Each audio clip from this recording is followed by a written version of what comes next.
Di antara pagawean pikiran urang teh nyaeta sok ngabayangkeun kana sababaraha urusan gitu. Kadang ngabayangkeun perkara anu geus kalewat gitu. Kadang ngabayangkeun perkara anu can kaliwat gitu. Oge ngabayangkeun eta teh sakapeung sok disebat lamunan gitu, ngalamun gitu. Lamun beunghar, lamun kami teh jadi pejabat, termasuk aya lamunan-lamunan eta anu bahkan memang eta diparentahkeun.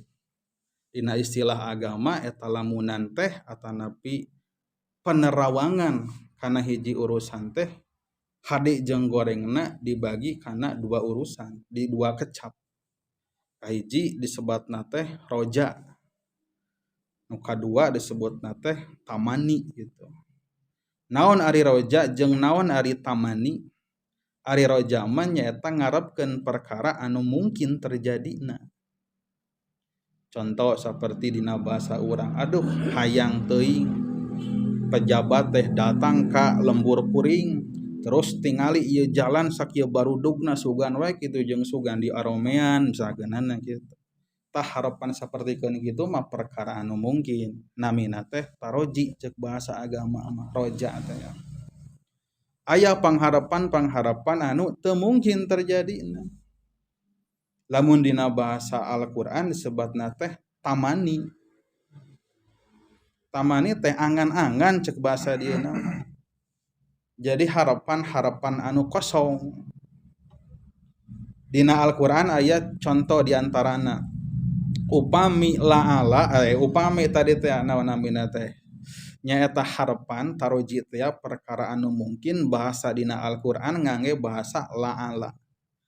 Dina Al-Qur'an seueur ayat anu tungtungna teh ngangge la'allakum tattaqun, la'allakum tashkurun, la'allakum tahtadun, la'allakum tuflihun. Tala'ala teh harosna teh sugan-sugan, boa-boa jeung semoga, tapi eta semoga teh mungkin terjadi. Komo lamun la'ala bijilna tina dauhan Allah eta teh henteu ngan saukur mungkin, tapi litahaqquk bahasana teh kana kapastian. Contohna dina ayat ngeunaan parentah puasa teh ya. Ya ayyuhalladzina amanu kutiba alaikumusiyam kama kutiba alal ladzina min qablikum la'allakum tattaqun. Tos parada apal ayat eta mah kitu. Jadi diparentahkeun diwajibkeun syariat saum ka urang sadayana sapertikeun anu parantos diwajibkeun ka umat-umat sateu acana. Jadi nu namina syariat saum ieu teh syariat lama. Di zaman umat Kangjeng Nabi Muhammad sallallahu alaihi wasallam oge syariat saum parantos aya. Di antawisna urang nampi ilmu nu disebat saum Nabi Daud. Nabi Daud kalabat kaumna nya di saum non diparentahkeun saum. Tadi antara syariatna teh saumna teh anu selang-seling teh. Sadinten saum, sadinten buka, sadinten saum, sadinten buka. Tah keur umat Nabi Daud mah jeung Nabi Daudna eta teh wajib teh. Tah keur urang mah untung teu wajib gitu. Coba lamun wajib gitu Pak. Tamata kumaha? Syariat umat Nabi Muhammad mah syariat Kangjeng Nabi Muhammad syariat anu nyampurnakeun kana syariat-syariat anu sanes.